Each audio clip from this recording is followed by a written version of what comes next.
ನಮಸ್ತೆ ಮಕ್ಕಳ. Succeed E learning ಆ್ಯಪ್ಗೆ ನಿಮ್ಗೆಲ್ರಿಗೂ ಸ್ವಾಗತ.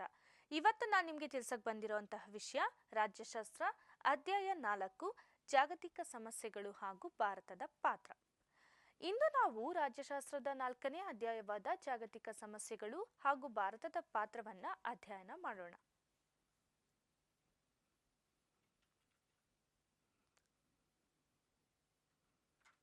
ಮಕ್ಕಳೇ, ಈ ದೃಶ್ಯವನ್ನ ಚೆನ್ನಾಗಿ ಗಮನಿಸಿ ನೋಡಿ. ಇದು ನಿಮಗೆ ಯುದ್ಧದಿಂದ ಆದ ಹಾನಿಯನ್ನು ವಿವರಿಸುತ್ತದೆ.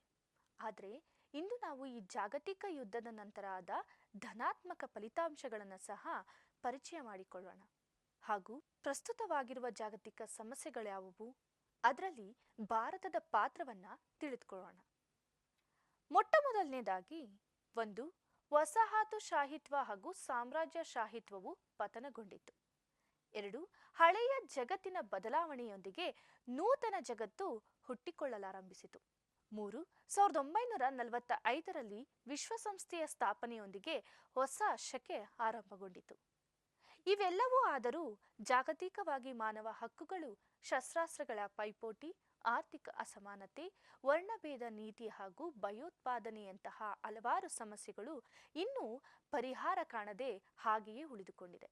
ವಿಶ್ವ ಕುಟುಂಬದ ಓರ್ವ ಮುಂಚೂಣಿ ಸದಸ್ಯ ರಾಷ್ಟ್ರವಾಗಿ ನಮ್ಮ ಭಾರತದ ಈ ಎಲ್ಲ ಜಾಗತಿಕ ಸಮಸ್ಯೆಗಳ ಪರಿಹಾರಕ್ಕಾಗಿ ಪೂರಕವಾದ ಪ್ರಯತ್ನವನ್ನು ನಡೆಸುತ್ತಿದೆ. ಮಕ್ಕಳೇ, ನಿಮಗೆ ಮಾನವ ಹಕ್ಕುಗಳು ಎಂದರೇನು ತಿಳಿದಿದೆಯಾ? ಭಾರತ ಸಂವಿಧಾನದಿಂದ ಖಾತರಿಪಡಿಸಲಾಗಿರುವ ಅಥವಾ ಅಂತಾರಾಷ್ಟ್ರೀಯ ಒಡಂಬಡಿಕೆಗಳಲ್ಲಿ ಸೇರಿಸಲಾಗಿರುವ ಮತ್ತು ಬದುಕುವ ಸ್ವಾತಂತ್ರ್ಯದ, ಸಮಾನತೆ ಮತ್ತು ವ್ಯಕ್ತಿಯ ಘನತೆಯ ಹಕ್ಕುಗಳನ್ನೇ ಮಾನವ ಹಕ್ಕುಗಳು ಅಂತ ಕರಿತೀವಿ. ಮಾನವ ಹಕ್ಕುಗಳ ನಿರಾಕರಣೆ. ಮಾನವ ಹಕ್ಕುಗಳನ್ನು ಮಾನವತಾವಾದಿಗಳು ಪ್ರತಿಯೊಬ್ಬರ ಜನ್ಮತಃ ಅಥವಾ ಹುಟ್ಟಿನಿಂದಲೇ ಬರತಕ್ಕಂತಹ ಹಕ್ಕುಗಳು ಎಂದು ಪ್ರತಿಪಾದಿಸಿದ್ದಾರೆ. ಆದರೆ ಧರ್ಮ, ಜನಾಂಗ, ಲಿಂಗ, ಜಾತಿ, ವರ್ಣ ಹಾಗೂ ರಾಷ್ಟ್ರೀಯತೆ ಇವೆಲ್ಲವುಗಳ ಕಾರಣದಿಂದ ಮಾನವ ಹಕ್ಕುಗಳ ನಿರಾಕರಣೆ ಹಾಗೂ ಶೋಷಣೆಯನ್ನು ನೋಡಬಹುದಾಗಿದೆ. 1776ರ ಅಮೆರಿಕದ ಸ್ವಾತಂತ್ರ್ಯ ಯುದ್ಧ, 1789ರ ಫ್ರಾನ್ಸಿನ ಮಹಾಕ್ರಾಂತಿ, 1917ರ ರಷ್ಯಾ ಕ್ರಾಂತಿ, 20ನೇ ಶತಮಾನದಲ್ಲಿ ಘಟಿಸಿದ ರಾಷ್ಟ್ರಗಳ ಸ್ವತಂತ್ರ ಹೋರಾಟ ಇವೆಲ್ಲವೂ ಮಾನವ ಹಕ್ಕುಗಳ ಹೋರಾಟಕ್ಕೆ ಪುಷ್ಟಿಯನ್ನು ತಂದುಕೊಟ್ಟಿದೆ. ಜಾಗತಿಕ ಮಾನವ ಹಕ್ಕುಗಳ ಶೋಷಣೆಯನ್ನು ಮಾನವ ಹಕ್ಕುಗಳ ರಕ್ಷಣೆಯ ಇತಿಹಾಸದಲ್ಲಿ ಒಂದು ಪ್ರಮುಖ ಐತಿಹಾಸಿಕ ಮೈಲುಗಲ್ಲು ಎಂದು ಗುರುತಿಸಲಾಗಿದೆ. ಅಂತಾರಾಷ್ಟ್ರೀಯ ತಜ್ಞರುಗಳಿಂದ ರಚಿಸಲ್ಪಟ್ಟ ಮಾನವ ಹಕ್ಕುಗಳ ಪರಿಕಲ್ಪನೆಯನ್ನು 1948ರ ಡಿಸೆಂಬರ್ 10ರಂದು ವಿಶ್ವಸಂಸ್ಥೆಯ ಸಾಮಾನ್ಯ ಸಭೆಯು ಅಂಗೀಕರಿಸಿತು. ಸಾಮಾನ್ಯ ಸಭೆಯು ಮಾನವ ಹಕ್ಕುಗಳನ್ನು ಸಂರಕ್ಷಿಸುವ ಜವಾಬ್ದಾರಿ ಮತ್ತು ಹೊಣೆಗಾರಿಕೆಯನ್ನ ವಿಶ್ವಸಂಸ್ಥೆಯ ಪ್ರತಿಯೊಂದು ಸದಸ್ಯ ರಾಷ್ಟ್ರಗಳು ಕಡ್ಡಾಯವಾಗಿ ಪಾಲಿಸುವಂತೆ ನಿರ್ದೇಶಿಸಿದೆ. ಇದಕ್ಕೆ ಪೂರಕವಾದ ಮಾರ್ಗಸೂಚಿಗಳನ್ನು ಮಾನವ ಹಕ್ಕುಗಳ ಶೋಷಣೆಯಲ್ಲಿ ನೀಡಲಾಗಿದೆ. ಇವುಗಳಲ್ಲಿ ಕೆಲವು ಹೀಗಿದೆ. 1. ಪ್ರತಿಯೊಬ್ಬ ವ್ಯಕ್ತಿಗೂ ಹುಟ್ಟಿನಿಂದಲೇ ಸ್ವಾತಂತ್ರ್ಯ, ಸಮಾನತೆ ಹಾಗೂ ಘನತೆಯು ಹಕ್ಕಾಗಿರುತ್ತದೆ. 2ನೇದಾಗಿ ಗುಲಾಮಗಿರಿ ಪದ್ಧತಿ ನಿಷೇಧ, ಮಹಿಳಾ ಶೋಷಣೆಯನ್ನು ಸಾರ್ವತ್ರಿಕ ಮಾನವ ಹಕ್ಕುಗಳನ್ನು ಭಾರತ ನಿರಂತರವಾಗಿ ಪ್ರತಿನಿಧಿಸುತ್ತಾ ಬಂದಿದೆ. ಭಾರತದ ಸಂವಿಧಾನದಲ್ಲಿಯೂ ಮೂಲಭೂತ ಹಕ್ಕುಗಳನ್ನು ನಮೂದಿಸಿದೆ. ವಿಶ್ವಸಂಸ್ಥೆಯ ಸಾಮಾನ್ಯ ಸಭೆಯಲ್ಲಿಯೂ ವಿಶ್ವದಾದ್ಯಂತ ಮಾನವ ಹಕ್ಕುಗಳು ಸುರಕ್ಷಿತವಾಗಿರಬೇಕೆಂಬುದನ್ನು ಭಾರತ ಸಮರ್ಥಿಸುತ್ತಾ ಬಂದಿದೆ. ಮಾನವ ಹಕ್ಕುಗಳ ಸಂರಕ್ಷಣೆಗಾಗಿ ಅಂತಾರಾಷ್ಟ್ರೀಯ ಮಟ್ಟದಲ್ಲಿ ಮಾನವ ಹಕ್ಕುಗಳ ಆಯೋಗವನ್ನು ರಚಿಸಲಾಗಿದೆ. ಇದಕ್ಕೆ ಪೂರಕವಾಗಿ ಭಾರತದಲ್ಲಿ ರಾಷ್ಟ್ರೀಯ ಮಾನವ ಹಕ್ಕುಗಳ ಆಯೋಗ, ರಾಷ್ಟ್ರೀಯ ಮಹಿಳಾ ಆಯೋಗ, ರಾಷ್ಟ್ರೀಯ ಪರಿಶಿಷ್ಟ ಜಾತಿ ಆಯೋಗ, ರಾಷ್ಟ್ರೀಯ ಪರಿಶಿಷ್ಟ ಪಂಗಡಗಳ ಆಯೋಗ, ಹಿಂದುಳಿದ ವರ್ಗ ಹಾಗೂ ಅಲ್ಪಸಂಖ್ಯಾತ ವರ್ಗದ ರಾಷ್ಟ್ರೀಯ ಆಯೋಗಗಳನ್ನು ರಚಿಸಲಾಗಿದೆ. ರಾಜ್ಯ ಮಟ್ಟದಲ್ಲಿಯೂ ಮಾನವ ಹಕ್ಕುಗಳ ಮತ್ತು ಮಹಿಳಾ ಆಯೋಗಗಳನ್ನು ರಚಿಸಿದೆ. ನಂತರ ಶಸ್ತ್ರಾಸ್ತ್ರಗಳ ಪೈಪೋಟಿ. ಅಣ್ವಸ್ತ್ರ ಯುಗದಲ್ಲಿ ನಾವು ಯುದ್ಧವನ್ನು ಕೊನೆಗಾಣಿಸಬೇಕು, ಇಲ್ವಾದ್ರೆ ಯುದ್ಧವೇ ನಮ್ಮನ್ನು ಕೊನೆಗಾಣಿಸುತ್ತದೆ ಎಂಬ ಒಂದು ಪ್ರಸಿದ್ಧವಾದ ಮಾತಿದೆ. ಪ್ರಚಲಿತ ಜಗತ್ತಿನಲ್ಲಿ ಶಸ್ತ್ರಾಸ್ತ್ರಗಳ ತೀವ್ರ ಪೈಪೋಟಿಯು ಒಂದು ಭಯಾನಕ ವಿದ್ಯಮಾನ ಎಂದು ಭಾಸವಾಗುತ್ತದೆ. ಆದ್ದರಿಂದಲೇ ನಿಶಸ್ತ್ರೀಕರಣ ವಿಶ್ವದ ಇಂದಿನ ಹಾಗೂ ಮುಂದಿನ ಉಳಿವಿಗೆ ಅತ್ಯಗತ್ಯವೆನಿಸುತ್ತದೆ. ಮತ್ತು ನಿಶಸ್ತ್ರೀಕರಣ ಒಂದೇ ಪ್ರಮುಖ ಉಪಾಯವಾಗಿದೆ. ನಿಶಸ್ತ್ರೀಕರಣ ಅಂದರೆ ನಿರ್ದಿಷ್ಟ ಅಥವಾ ಎಲ್ಲ ಶಸ್ತ್ರಾಸ್ತ್ರಗಳನ್ನು ಕಡಿತಗೊಳಿಸುವ ಅಥವಾ ಸಂಪೂರ್ಣವಾಗಿ ಇಲ್ಲವಾಗಿಸುವ ನೇರ ಪ್ರಕ್ರಿಯೆ. ಶಸ್ತ್ರಾಸ್ತ್ರಗಳ ಸ್ಪರ್ಧೆಯಿಂದ ವಿಶ್ವದಾದ್ಯಂತ ಭಯ, ಅಸ್ಥಿರತೆ, ಚಡಪಡಿಕೆ ಹಾಗೂ ಯುದ್ಧದ ಸಂಭವ ತಲೆದೋರುತ್ತದೆ. ಅದೇ ರೀತಿ ಶಸ್ತ್ರಾಸ್ತ್ರಗಳು ಹಾಗೂ ಮದ್ದುಗುಂಡುಗಳು ಆರ್ಥಿಕವಾಗಿಯೂ ಒಂದು ಅನಗತ್ಯ ನಷ್ಟದಾಯಕವೆಂದು ಭಾವಿಸಲಾಗುತ್ತದೆ. ಅಮೆರಿಕದ ಅಧ್ಯಕ್ಷ ಐಸನ್ ಹೋವರ್ ಒಮ್ಮೆ ಹೀಗೆ ಉದ್ಗರಿಸಿದರು: ಶಸ್ತ್ರಗಳನ್ನು ಹೊಂದಿದ್ದ ಈ ಜಗತ್ತು ಕೇವಲ ಹಣವನ್ನು ಮಾತ್ರ ಪೋಲು ಮಾಡುವುದಿಲ್ಲ, ಅದರ ಜೊತೆಗೆ ಕಾರ್ಮಿಕರ ಬೆವರನ್ನು, ವಿಜ್ಞಾನಿಗಳ ಬುದ್ಧಿವಂತಿಕೆ ಹಾಗೂ ಮಕ್ಕಳ ಆಸೆಗಳನ್ನು ವ್ಯಯಗೊಳಿಸುತ್ತದೆ ಎಂದಿದ್ದಾರೆ.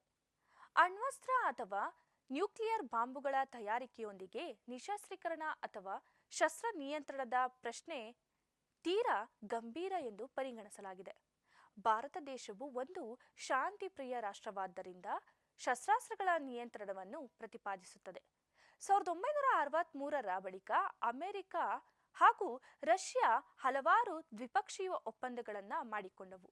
ಅವು ನಿರ್ಣಯಾತ್ಮಕ ಶಸ್ತ್ರ ನಿಯಂತ್ರಣ ಒಪ್ಪಂದ ಅಂದರೆ ಸಾಲ್ಟ್, ಪಾಕ್ಷಿಕ ಪ್ರಯೋಗ ನಿಷೇಧ ಒಪ್ಪಂದ, ಸಮಗ್ರ ಪರೀಕ್ಷಣಾ ನಿಷೇಧ ಒಪ್ಪಂದ, ಫಲಿಕೆ ನಿಷೇಧ ಒಪ್ಪಂದ.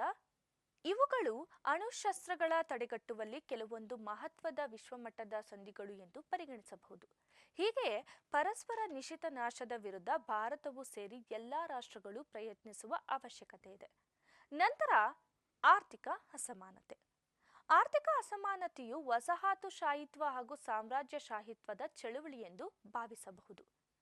ಐರೋಪ್ಯ ರಾಷ್ಟ್ರಗಳು ಆಫ್ರಿಕಾ, ಏಷ್ಯಾ ಹಾಗೂ ಲ್ಯಾಟಿನ್ ಅಮೆರಿಕನ್ ರಾಷ್ಟ್ರಗಳಲ್ಲಿ ತಮ್ಮ ವಸಾಹತುಗಳನ್ನು ಸ್ಥಾಪಿಸಿದವು. ಈ ಸಾಮ್ರಾಜ್ಯಶಾಹಿತ್ವದ ಕೈಕೆಳಗೆ ಇದ್ದಂತಹ ರಾಷ್ಟ್ರಗಳು ಆರ್ಥಿಕವಾಗಿ ತೀರಾ ಹಿಂದುಳಿದವು.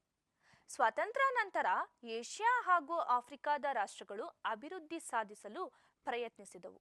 ಆದರೆ ಎಲ್ಲಾ ಕ್ಷೇತ್ರಗಳಲ್ಲಿ ಪ್ರಗತಿ ಸಾಧಿಸಲು ಆರ್ಥಿಕ ಅಡಚಣೆ ತಲೆದೋರಿತ್ತು. ಆರ್ಥಿಕವಾಗಿ ತೀರಾ ಹಿಂದುಳಿದ ರಾಷ್ಟ್ರಗಳಿಗೆ 1945ರ ಬಳಿಕ ಅಮೆರಿಕ ಮತ್ತು ರಷ್ಯಾ ದೇಶಗಳು ಸಹಾಯ ನೀಡಲು ಆರಂಭಿಸಿದವು. ಆದರೆ ಈ ರಾಷ್ಟ್ರಗಳ ಬಡತನ ಮುಂದುವರೆದ ದೇಶಗಳ ರಾಜಕೀಯ ಸ್ವಾರ್ಥದ ಸಾಧನೆಗೆ ಪೂರಕವಾಗಿ ಪರಿಗಣಿಸಿತು. ಮುಂದಿನ ಕಾಲಘಟ್ಟದಲ್ಲಿ ಭಾರತ ಅಲಿಪ್ತ ನೀತಿಯನ್ನು ಜಗತ್ತಿನಲ್ಲಿ ಮುಂದುವರಿಸಿತು. ಯಾವುದೇ ಷರತ್ತುಗಳಿಲ್ಲದೆ ಮುಂದುವರಿದ ದೇಶಗಳು ಬಡ ರಾಷ್ಟ್ರಗಳಿಗೆ ಆರ್ಥಿಕ ನೆರವು ನೀಡಬೇಕೆಂಬ ನೀತಿಯನ್ನು ಭಾರತ ದೇಶವು ಪ್ರತಿಪಾದಿಸಿತು. ತನ್ಮೂಲಕ ಹಿಂದುಳಿದ ರಾಷ್ಟ್ರಗಳ ಆತ್ಮಗೌರವವನ್ನು ಭಾರತ ದೇಶವು ಎತ್ತಿ ಹಿಡಿಯಲು ಸಹಕರಿಸಿತು.